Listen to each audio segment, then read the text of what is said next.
स्वागत है आप सभी का आपके अपने चैनल डिवाइन काम में।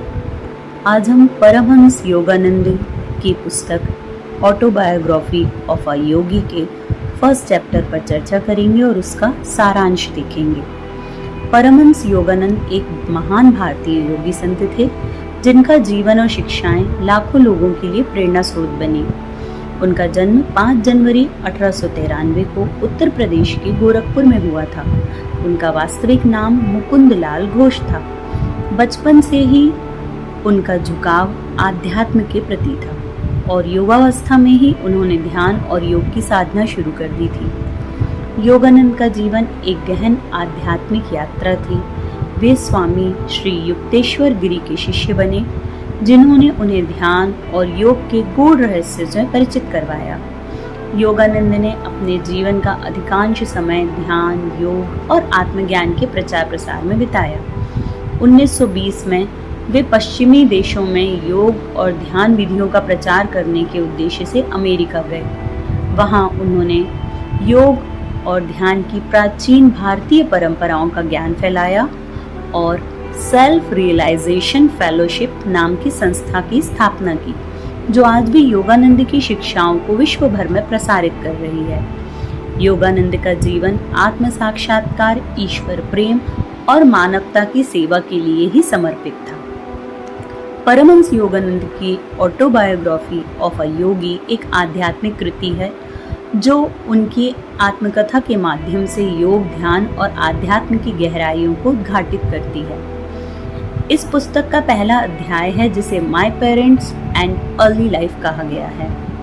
योगानंद के प्रारंभिक जीवन के बारे में है यह। इस अध्याय में योगानंद अपने माता पिता के गुणों और उनके आध्यात्मिक और धार्मिक झुकावों का वर्णन करते हैं। उनके माता पिता भगवती चरण घोष भारतीय रेल सेवा में उच्च पद पर कार्यरत थे और अत्यंत अनुशासित और धार्मिक व्यक्तित्व के थे। उनकी माता ज्ञान प्रभा देवी अत्यंत धार्मिक और करुणामयी महिला थी, जिनका जीवन भगवान के प्रति समर्पित था। योगानंद के माता पिता का जीवन और उनके संस्कार योगानंद के जीवन और उनके आध्यात्मिकता पर गहरा प्रभाव डालते हैं। अध्याय में योगानंद अपने बचपन की घटनाओं का भी वर्णन करते हैं, जिनमें उनकी आध्यात्मिक जिज्ञासा और ईश्वर के प्रति प्रेम की झलक मिलती है। उन्होंने अपनी बचपन की स्मृतियों के माध्यम से यह बताया कि किस प्रकार से उनके जीवन में अलौकिक घटनाओं का अनुभव हुआ और किस तरह से उन्होंने ईश्वर की खोज की और ईश्वर की ओर अपने कदम बढ़ाए।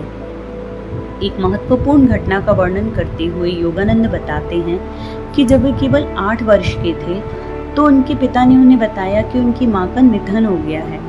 यह घटना उनके जीवन में एक गहरा आध्यात्मिक मोड़ साबित हुई।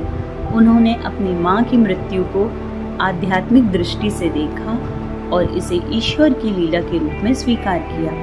इसके बाद उन्होंने ध्यान और ईश्वर की खोज के मार्ग पर तेजी से अपने कदम बढ़ाए। इस अध्याय में योगानंद अपने गुरु स्वामी श्री युक्तेश्वर गिरी के साथ अपने प्रारंभिक संबंधों का भी उल्लेख करते हैं। उन्होंने अपने गुरु के साथ पहली मुलाकात का वर्णन किया, जो उनके जीवन का एक निर्णायक क्षण था। यह मुलाकात उनके जीवन में एक नए अध्याय की शुरुआत थी, जिसमें उन्होंने अपने गुरु के मार्गदर्शन में ध्यान, योग और आत्म साक्षात्कार की गहन साधना की। पहले अध्याय में योगानंद ने अपने प्रारंभिक जीवन के उन पहलुओं को उभारा है जिन्होंने उन्हें एक महान योगी और आध्यात्मिक गुरु बनने की दिशा की ओर प्रेरित किया है। उन्होंने अपने माता पिता, अपने बचपन की घटनाओं और अपने गुरु के साथ संबंधों के माध्यम से यह दिखाया है कि कैसे एक व्यक्ति की प्रारंभिक जीवन की घटनाएं और अनुभव उसे आध्यात्मिकता की गहराइयों में डुबो सकते हैं। परमहंस योगानंद का जीवन और उनकी पुस्तक ऑटोबायोग्राफी ऑफ अ योगी एक आध्यात्मिक धरोहर है जो आज भी लाखों लोगों को प्रेरित करती है। उनका चरित्र, उनकी शिक्षाएं और उनकी आत्मकथा सभी के लिए एक मार्गदर्शन का स्रोत है। पहले अध्याय में उनका जीवन और उनके प्रारंभिक अनुभव हमें यह सिखाते हैं कि सच्ची आध्यात्मिकता केवल ज्ञान और साधना से नहीं, बल्कि अनुभव और आत्म साक्षात्कार से भी उपजती है। इस प्रकार परमहंस योगानंद का जीवन और उनकी आत्मकथा ऑटोबायोग्राफी ऑफ अ योगी आध्यात्मिकता के मार्ग पर चलने वालों के लिए एक प्रकाश स्तंभ के समान है। पहले अध्याय में दिए गए उनके प्रारंभिक जीवन के अनुभव हमें ये समझाते हैं कि आत्म साक्षात्कार की यात्रा का आरंभ बचपन से ही हो सकता है, बशर्ते हम ईश्वर के प्रति समर्पित रहें और अपने जीवन की घटनाओं को आध्यात्मिक दृष्टिकोण से देखें। योगानंद के जीवन से यह शिक्षा मिलती है कि जब हम सच्चे मन से आध्यात्मिकता की खोज में निकलते हैं तो जीवन की हर घटना हमें उस मार्ग पर आगे बढ़ने के लिए प्रेरित करती है।